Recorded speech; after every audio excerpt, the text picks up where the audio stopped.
هر جامعه‌ای و هر جامعه بیشتر ادبی یا هر چیزی یک بار دیگه باید به ادبیات عامیانه‌اش نگاه کنه.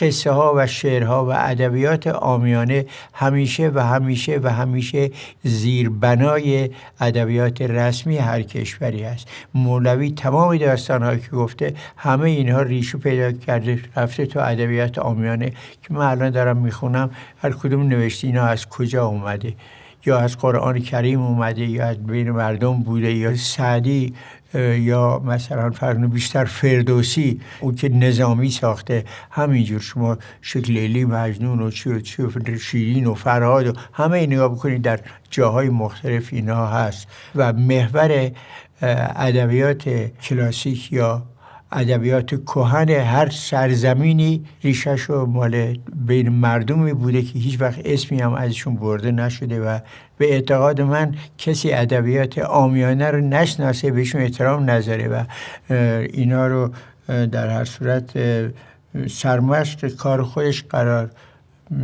نده، به هیچ عنوان نویسنده خوبی نیست.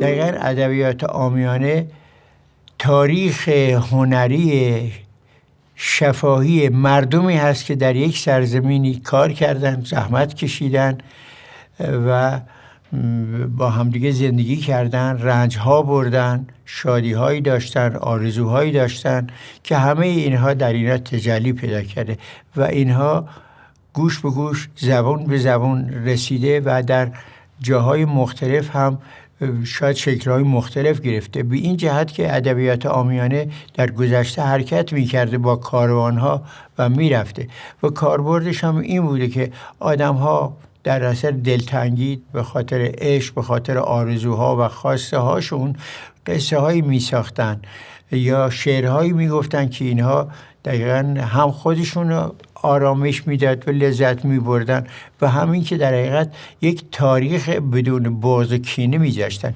اگر توهین نشه به ادبیات رسمی هر کشوری، این هست مقدار زیادش حکومتی هست. حکومت‌ها سفارش میدن یا از ترس حکومت‌ها می‌نویسن یا برای این که رسیدن مثلا فرض بکنیم به یه ثروتی مقامی همچون کاری میکنن. اما ادبیات عامیانه رها از همه این هاست، رها از یک جور چاپلوسی تعریف کردن و مدح گفتن و این چیزا این هاست. ادبیات عامیانه به وسیله ساده ترین آدم ها، زحمت کشترین آدم ها، خالص ترین که کسی را هیچ وقت دیده نمیشه. مادری بالای سر بچهش لالایی میخونه و لالایی های بسیار بسیار خوبی میخونه که اون زمان که مثلا فرض میکنه میترسه باباش بره یک زن جوونی بگیره، مثلا فرض میخونه لالا گل زیره، بابات رفته زنی گیره، کنیزی بر تو میگیره، کنیز تو سیاه باشه، گلوبندش طلا باشه، همه حرفاشو داره میزنه. یا مثلا فرض میکنیم به وسیله این کاروانها، چوپانها، ساروانها، بیا بادا ببر دستمال دستم به پیش دلبر شیدا و مستم، بگو دلبر سلامت میرسونه که من از کودکی دلبر تو بستم. راه باریک زیر نور ماه خوابیده. راه مثل مار پیچ می‌خورد و از کوه گدار بالا می‌رود. علی چاروادار آواز می‌خواند. صدایش توی کوه می‌پیچد. دلارومم نشسته ور لب جو، گلی از او گرفته می‌کنه بو. گلی که او بیاره بو نمیده. خودم گل میشم و یارم کنه بو. آخ کاظم بخون. پدرم می‌خواند. بعد عمو می‌خواند. هوشو بلدی بخونی؟ باید غریبی بخونی تا راه نزدیک بشه. خسته نشین.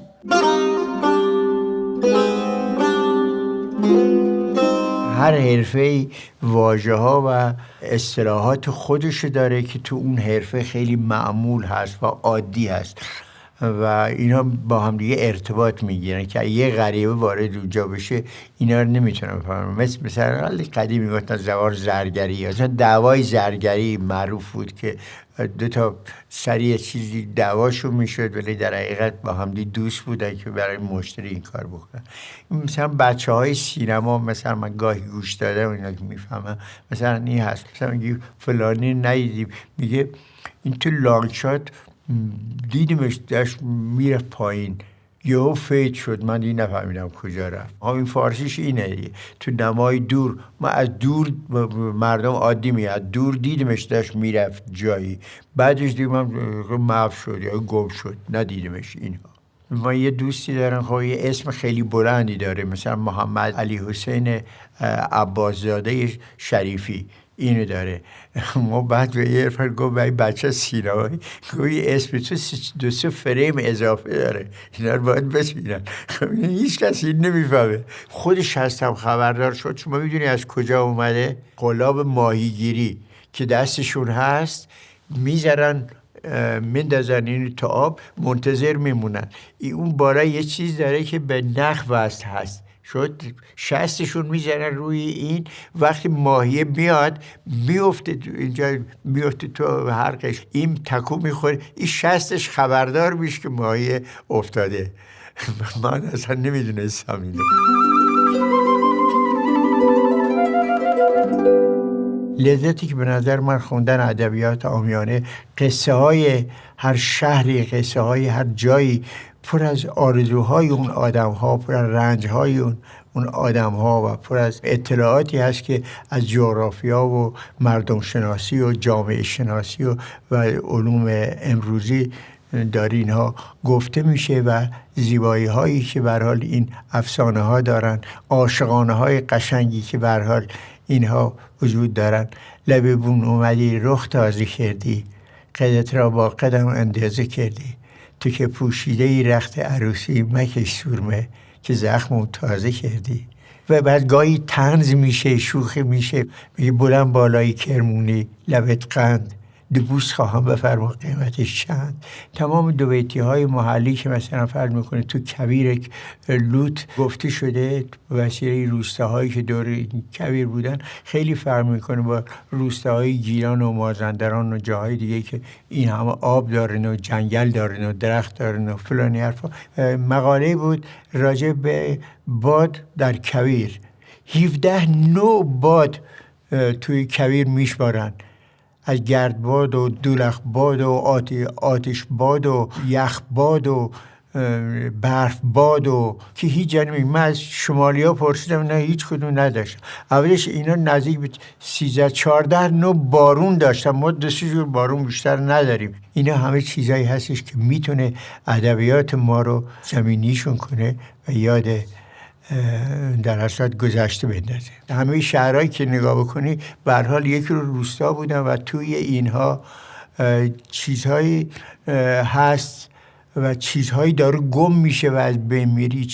یه نفر تو کرمان به من گفتش شما میدونی کرمان خیلی به شما مدیونه که شما اینقدر چیزها. گفتم به هیچ عنوان این نیست، من و کرمان با هم دیگه ساختیم. کرمان به من فرهنگی داده، فرهنگ عامیانه خودشو من تونستم از این استفاده بکنم و یه گنج بسیار خوبی بود که من به اندازه یک نخود هم نتونستم این چیزی که به من داده من بتونم استفاده بکنم. اما تقریبا کتابی ندارم که توش راجع به فرهنگ عامیانه و فرهنگ عامه، یا بهتر همون چیزی که انجوی شیرازی میگفت در اصل فرهنگ مردم.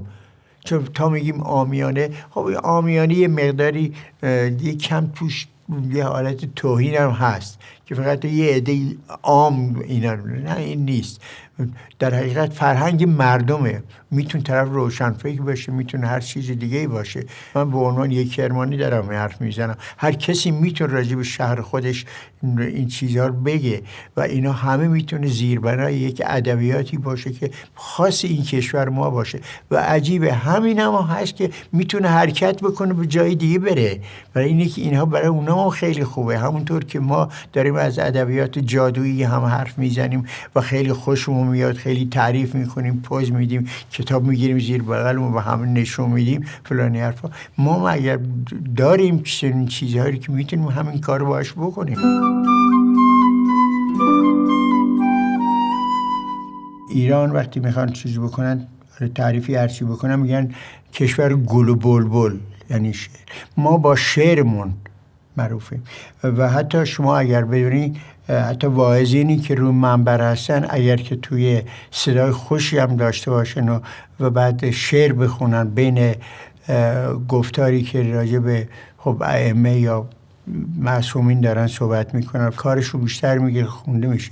کسی که پرده داری میکنه همینجور. شعر جزئی از زندگی ما ایرانی ها هست و تقریبا میشه گفت تو تمام هنرهایی که به هر حال همه جای دنیا هست ما هم داریم اینا رو. اگر بخوام نمره اول بدیم، شعر نمره اول رو میگیره. ما شاعرامون بیشتر از هر هنرمند دیگه، بیشتر نقاشامون میشناسیم، شاعرها رو بیشتر از نویسنده ها میشناسیم. ما ریشه و اساسمون بر محور شعر هست و اون وقت هماهنگ کردن اینها در نسل و گذاشتنشون در یک زمانی بود. تو کتاب حسین کرد شبستری هست، رمانا و خیلی جاهای دیگه ای که به هر حال به نسل نوشته شده، جابجا اومده. از همه مهمتر سعدی داره و همه اینها داره و من خواستم این مسئله رو به هر حال تو کتابم داشته باشم.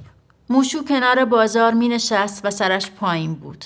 از زیر چشم پاها را می دید و کفشها، نعلینها، گالشها، گیبه های گنده روستایی، پوتینها و پاهای برهنه و کفشهای پاره بچه هایی که گریه می کردن، کتک می خوردن. دستشان توی دست پدر و مادرشان بود.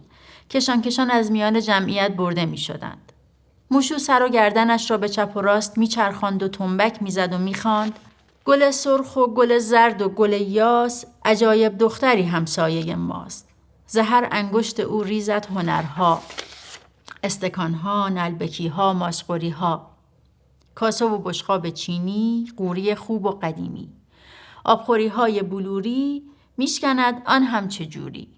تق و تق، تق و تق، جینگ و جینگ، جینگ و جینگ. گل سرخ و گل زرد و گل یاس، عجایب دختری همسایه ماست.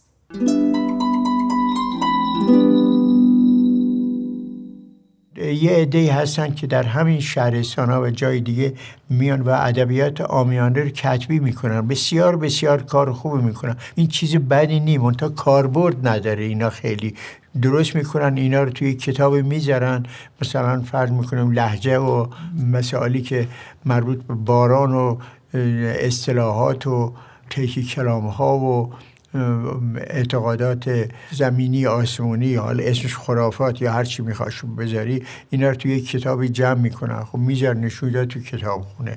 حالا یه نفر که مثلا دانشجویی بخواد تحقیق کنه، خب میره سراغ این کتاب میخونه، ولی همگی نیست. اما اگر که شما یک کسی باشه که مثلا فرض میکنیم 30,000 تا تیراژ داشته باشه کتابش و به زبانهای مختلف باشه، مثل کار محمود دولت‌آبادی یا مثلا کار خانم دانشور باشه یا مثلا کسای دیگه باشه که اینها مخاطب خیلی زیادی دارن، اینها رو به نوعی در ادبیاتشون جا بدن و روی اینا کار بکنن، اینا رو کاربردی میکنن که جوانای امروز و خوانندگان امروزی هم میتونن به جای اینی که اینا برن معما نویسی بکنن، برن اینها رو بذارن تو اینا و بعد این به مردم نشون بدن، به جوانا با اینا اخت بشن و لذت ببرن، ببینن گذشتهشون چی بوده. در حقیقت تاریخ ساده، صمیمی، بدون بغض و کینه، بدون ترس، بدون به قول معروف حرص و حسادت و اینها، تو ادبیات عامیانه است. و من واقعا عشق ادبیات عامیانه هستم و من فکر میکنم استادان ادبیات یکی از کارهای شاخصی که میتونن بکنن که زنده کردن ادبیات عامیانه است. و من خوشحالم که تونستم یک ذره، یک خشخاش من از ادبیات غنی کمتر شناخته شده ای کرمان رو بذارم. خب من یه آدم خیلی خیلی خیلی آدم معمولی با یه ریزه استعداد، وقتی که بتونم این همه چیز غنی داشته باشم، خب اینا رو کرمان به من داده. خب من وظیفه‌ام بود این چیزا رو مطرح بکنم و بنابراین این به نظر من اگر که این درس گفتار یا هر چیزی که ما الان داریم میگیم و این ضبط داره میشه، من فکر میکنم اگر یه نتیجه داشت باشه این که جوانها شما در هر جایی که هستین، هر نوع زندگی که دارین، اونجا چیزهایی هست که در گذشته داره بوده و داره تموم میشه و شما اینا رو وظیفه دارین که اینا رو لااقل جمعشون کنید، اینا رو داشته باشید. باغ، روستای سیرج، کرمان. پرنده در چشم و خیال کودکیم پرید. بابا بزرگ، اسم این پرنده چیست؟ نتر نخوش، قصه ای دارد. 8 سالم بود. قصه کوتاه بود، 8 جمله، مثل سالهای عمر من. از اون به بعد پا به پای من دوید. 50 سال. مثل پیچک بر درخت، با قصه ها آمیخت. مثل شاخه بر درخت جوانه زد توی ذهن من و در خیال من رشد کرد. این اصلا حاصل ادبیات عامیانه است.